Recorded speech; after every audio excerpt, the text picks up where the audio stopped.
Hi hippies, welcome back. If you're new here, it's Courtney Shavante. I'm back with another banging resin tutorial for you guys.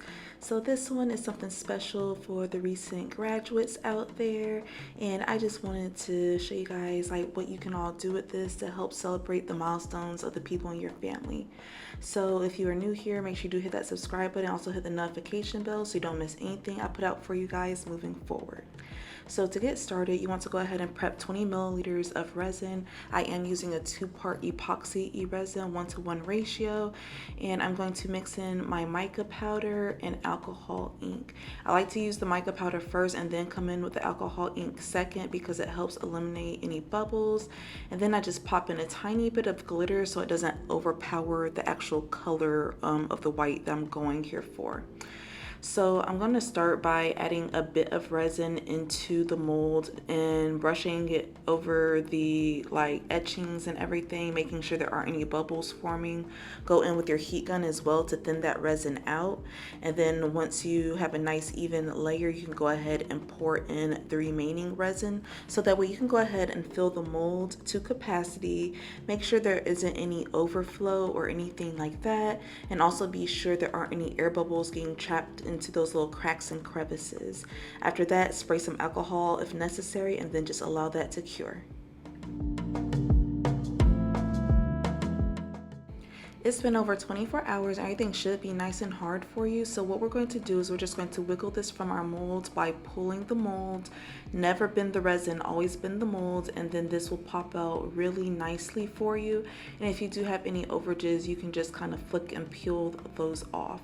But this is what we got here, and now we are going to go ahead and paint these etchings. I'm using this blue metallic acrylic paint because I feel like it's going to complement this blue glitter very, very beautifully. And if you are interested in any of my glitter mixes, they are available on craftingwithcs.com exclusively.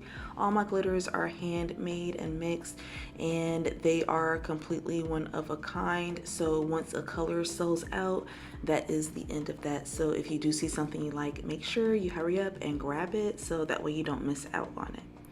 But I'm just using a regular paintbrush. I'm just pushing this paint directly into the etchings, making sure that I'm not leaving any gaps or anything like that, and that it's also not too thick. Don't worry about it getting onto the smooth parts because it does wipe off very, very easily, and I'll be showing you guys that in the next step.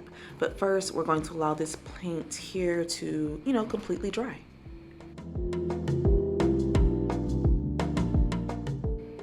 Now that your paint is nice and dry, we're just going to take a damp rag, nothing too wet. If it leaves a trail of moisture behind, it is absolutely too wet because you don't want it to pull the paint out of the etchings. But take that wet rag and you just want to wipe off all the excess paint. And you guys see how easily that came up for me and everything. I'm going across the sides as well because sometimes I'm a little bit messy when I'm painting my etchings, especially when they're close to the edges of the resin piece like this. They sometimes get on the side, so I'm just making sure that I'm cleaning it up all around and going all the way across and being sure that I have it how I want to because we're going to be sealing this in. But before we even get to that, we're going to be protecting the back of our resin piece from any drippings by using a layer of the liquid latex here. So I just have my liquid latex. I'm going to pour it directly onto the back of my resin piece using a even surface here.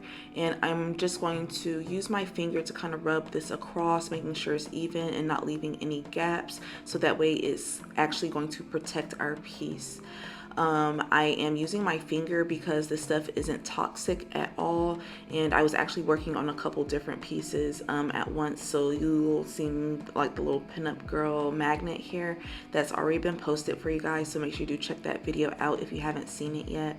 But yeah, I did go ahead and just kind of add that protective layer to both of these at the same time, and then once I have them completely covered and all the spaces are covered, we're going to let that liquid latex completely dry.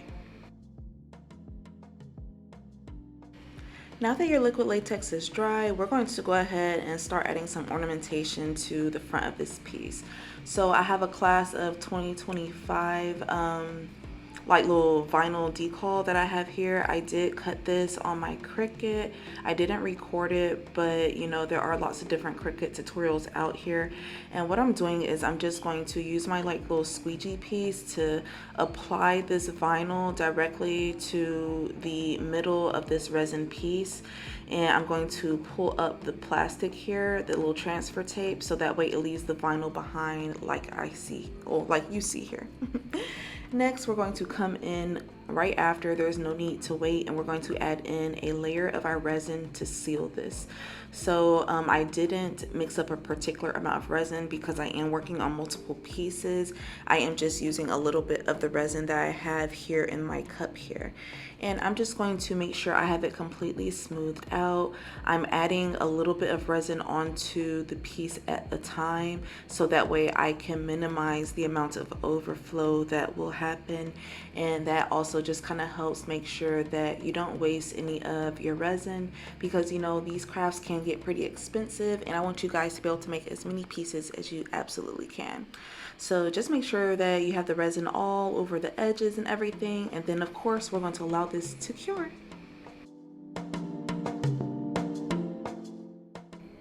24 hours later, that doming layer should be completely cured. So now we're going to peel away our liquid latex. Just go ahead and pull that up from the corner, and then everything should pull off very, very easily for you, because that's the purpose of it. Like, you guys see how this prevents you from having to file anything down, and then possibly adding a doming layer to the back. Everything comes up perfectly. There's absolutely no overages on the back. So now that everything is set and finished, we're going to go ahead and add on our glue on bail using the baking soda method.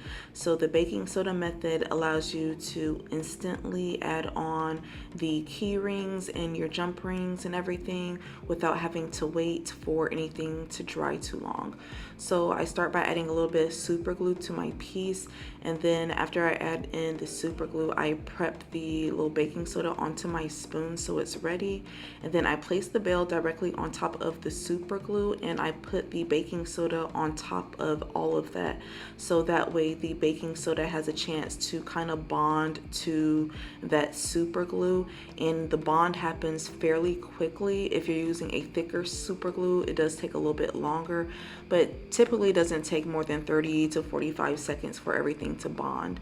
After it's bonded, you can go ahead and knock off the excess, and as you can see, nothing is coming up and nothing is moving.